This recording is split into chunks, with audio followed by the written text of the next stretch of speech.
I love my country and I love the people of the Philippines.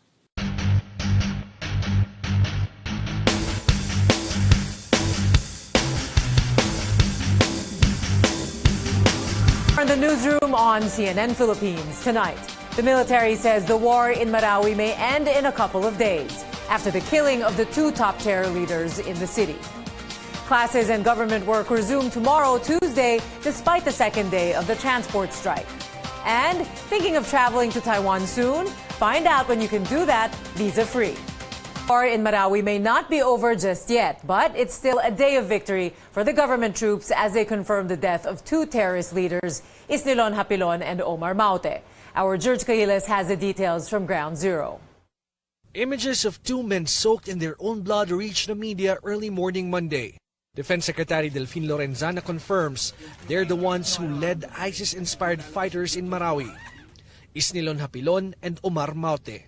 Yes, I confirm the killing of Hapilon Isnilon at saka Omar Maute this morning, early this morning. While following their operational plan, they were able to do it this morning. They were able to get Hapilon Isnilon and Omar Maute. They were both killed. Lorenzana says Hapilon and Maute were with 5 others killed in a military operation near the lake. The battle took around 4 hours from 2 to 6 in the morning. A rescued hostage told the military where the two leaders were located. They were able to get a testimony from a hostage that was able to escape. And she, kasi babae siya, she was able to confirm the presence of Isnilon and Maute in that particular building. So that's the building that they assaulted this morning, early this morning. Authorities say the deaths of Maute and Hapilon signal the end of the war soon. Lorenzana even says this may happen in a couple of days. The military is still clearing remaining buildings in the main battle area, rescuing dozens of civilians and neutralizing remaining fighters, including Malaysian national Mahmud Ahmad, believed to have financed the attack in Marawi. We are going to that very, very soon. We're moving towards the end of this fighting very, very soon. It will weaken the organization, and we will expect a lot of surrenderies from their ranks. Meantime, DNA testing will be carried out on Hapilon and Maute. Both have bounties. From Marawi City, George Cahiles, CNN Philippines. Armed Forces Chief General Eduardo Año also reports 20 civilians were rescued this morning. Año thanks all the soldiers for their hard work and patience in the past 147 days of the crisis. Nawala lahat ng pagod. Everybody is, what you call that, happy, ecstatic, exhilarating feeling. Finally, it paid off, and so this is really a team effort. And I'm happy that I'm able to contribute and I'm able to lead the armed forces in this critical time. CNN Philippines spoke with Joint Task Group Ranao Deputy Commander Colonel Romeo Bronner. He says the troops' morale is high after the deaths of Hapilon and Maute, but he's quick to add they're not going to celebrate just yet. Bronner also recounts the early Monday military operations. It was really very difficult. In fact, it happened during the early hours of the day. Nangyari po ito between 1:30 to 2 in the morning. So it was really very dark. It was difficult to traverse, to find their way. And also there were a lot of improvised explosive devices along the way, so they had to avoid this. But more than that, foremost in the minds of our soldiers was the safety of the hostages. So while they were assaulting the defensive positions, they were also thinking, and they were very careful because they were thinking of the safety of the hostages. Because of that development, our soldiers are very happy. This was one of the objectives that we were trying to achieve. Aside from rescuing the hostages, one of the objectives that was given to us was to neutralize the members of the Maute ISIS, especially the leaders, Isnilon Hapilon and the Maute brothers. And so we were able to do that today. So really, if you come here to the main battle area, dito po sa Marawi rin, mataas po ang moral ngayon ng ating mga tropa. As mentioned by the President Duterte, we are not going to celebrate this victory because really, wala pong panalo dito sa gera na ito. And then after once the firefight is over, we will have to clear the area of improvised explosive devices, booby traps, and unexploded ordnance. And then after that, the Department of Health will have to come in to sanitize the area because marami pong mga sakit ngayon dun sa area. In fact, our soldiers, some of our soldiers got sick of dengue, typhoid fever, and other viral infections. With the battle for Marawi City expected to end soon, what comes next? Our senior correspondent David Santos tells us authorities are working to slowly bring back and rebuild what was destroyed. Probably the biggest story coming out of Marawi in a long while. The slaying of the Maute Group's core leaders on Monday signals what could be the end of nearly 5 months of death and violence that has left a city in shambles. While this may be seen as a major defeat for Maute and ISIS, the mayor of Marawi cautions people that this is not yet a cause for celebration. We do not want so much fanfare dahil hindi ito yung bang parang nanalo ka sa isang competition. Maraming nabuwis na buhay from our government troops as well as civilians. 1, 2. Despite the subdued reaction, signs of hope appear. The same day, Isnilon Hapilon and Omar Maute are killed. Electricity is restored in most parts of Marawi and Lanao del Sur. The simple reason really is after 4 months of darkness, we are moving towards the light.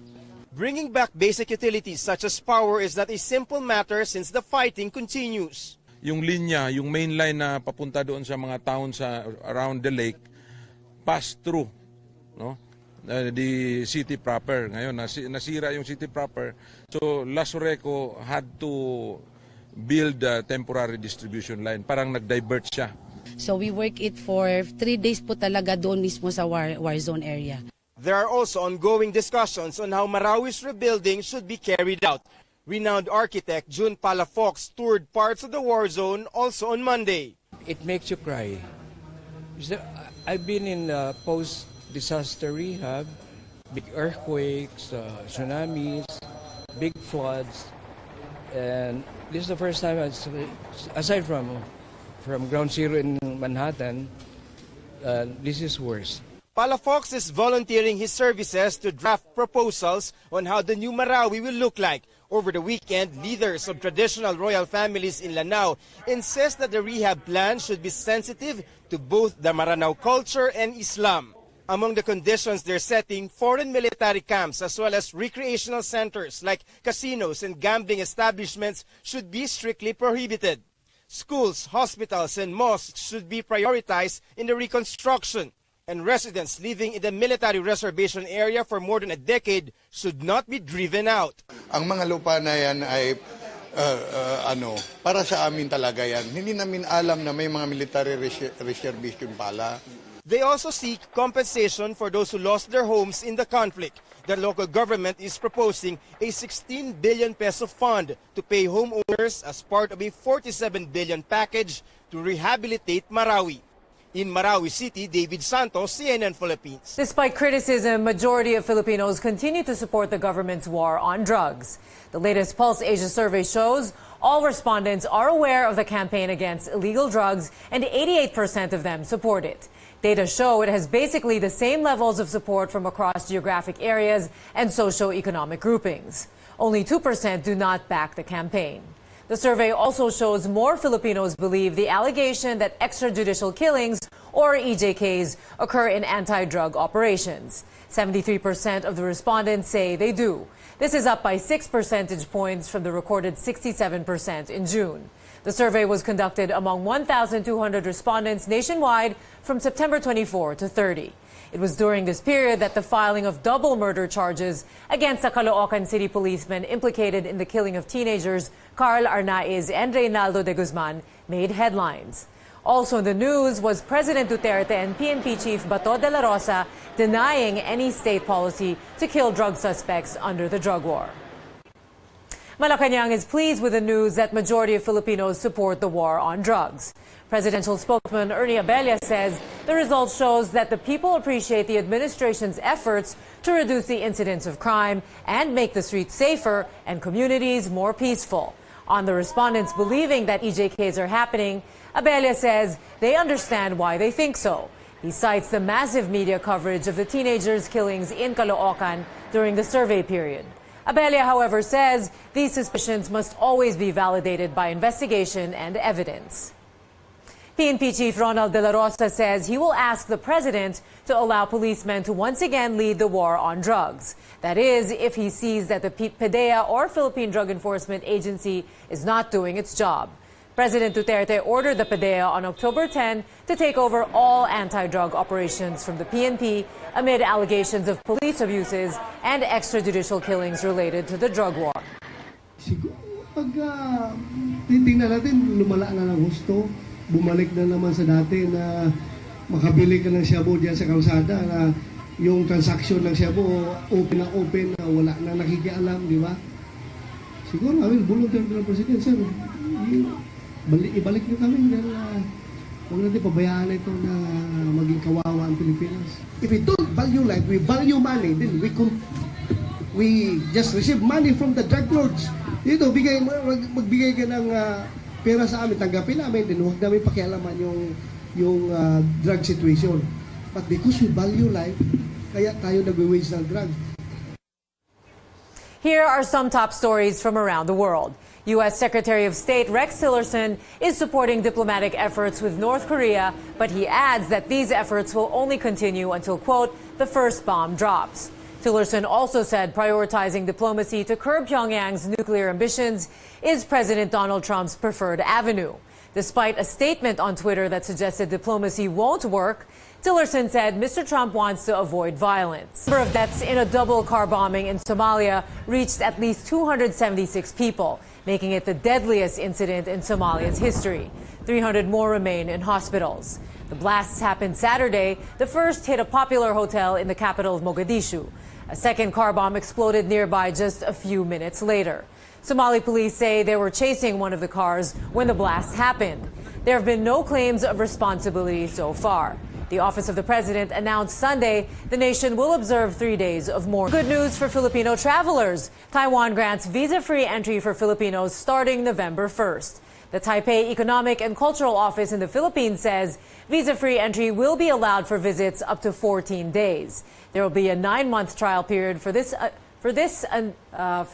until July 31st, 2018.